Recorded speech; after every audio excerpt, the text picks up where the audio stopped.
Hello everyone, in this video I'm going to teach you how to determine the equation of a quadratic function whose zeros are given. The term zeros is the same as roots or solutions. I have here two sets of zeros. The first set has 3/2 and 5. The second set has 1/3 and 1/4. So how are we going to write the equation of a quadratic function if we know the roots? We are going to use x squared minus sx plus p equals 0 form. S stands for the sum of the roots. P stands for the product of the roots. Negative s stands for the opposite of the sum of the roots. Okay, so if we know the roots, we just have to solve for the sum of the roots and the product of the roots, then use this equation form. Let's start with the first set, 3/2 and 5. Sum is equal to 3/2 plus 5. Write the invisible denominator of 5. It's equal to 1. Combine the two fractions into a single fraction. The denominator is the product of 2 and 1. Place the plus sign on the numerator. Cross multiply 1 and 3. It's equal to 3. Cross multiply 2 and 5. It's equal to 10. Simplify the numerator. 3 plus 10 equals 13. Copy the denominator. If it's possible to reduce the result, reduce the fraction. So this is the sum of the two given roots. The opposite of the sum, which is denoted by negative s, is the numerical coefficient of our x. Opposite of 13/2 is negative 13 over 2. Okay, so we now have x squared minus 13 over 2x. Now let's solve for the product of the roots. Let's multiply 3/2 and 5. Write the invisible denominator of 5. It's 1. How do we multiply fractions? Numerator times numerator, denominator times denominator. 3 times 5 equals 15. 2 times 1 equals 2. If it's possible to simplify the result, simplify. In this case, this is irreducible. This is our final product of the roots. And this is the same as the constant term of our quadratic equation. Plus 15/2 equals 0. We now have x squared minus 13/2 x plus 15/2 equal to 0. Then we further simplify our quadratic equation by clearing the fractions. How do we clear the fractions? We multiply the whole equation by 2. First term times 2 equals 2x squared.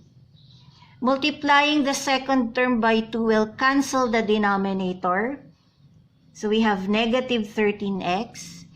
Multiplying the constant term by 2 will cancel the denominator 2.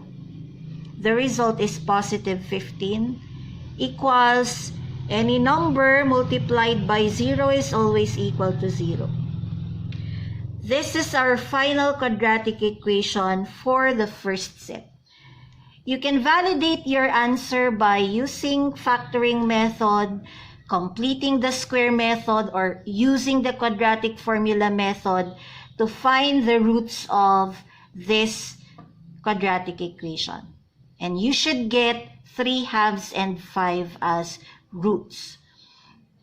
Okay? Let's proceed to the next set. We have 1/3 and 1/4. So we're just going to repeat the whole process. Let's solve for the sum of the roots.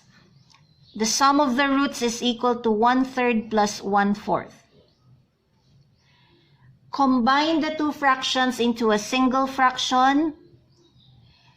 The denominator is equal to the product of the given denominators. 3 times 4, it's equal to 12.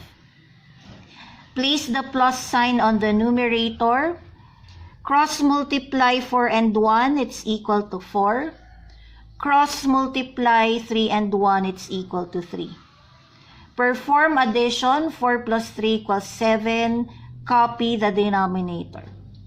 Always check if the result is reducible. In this case, our fraction is irreducible. So this is the final sum of the given roots. Negative s, or the opposite of the sum of the roots, is negative 7/12.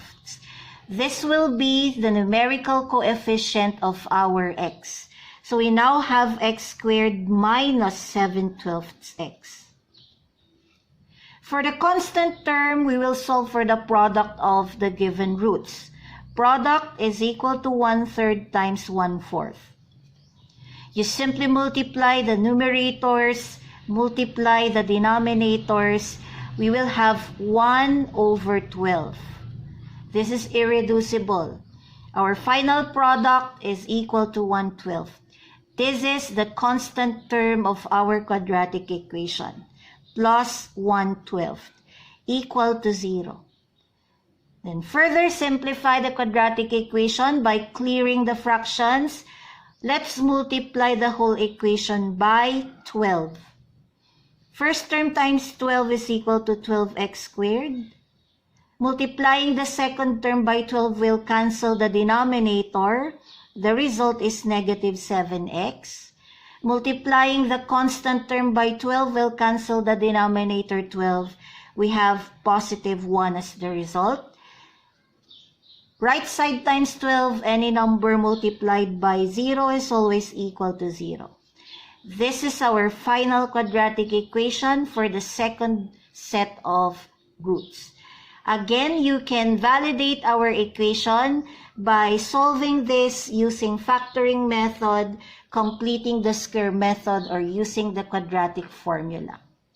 And you will see that the solutions of this quadratic equation is the same as this set. Okay?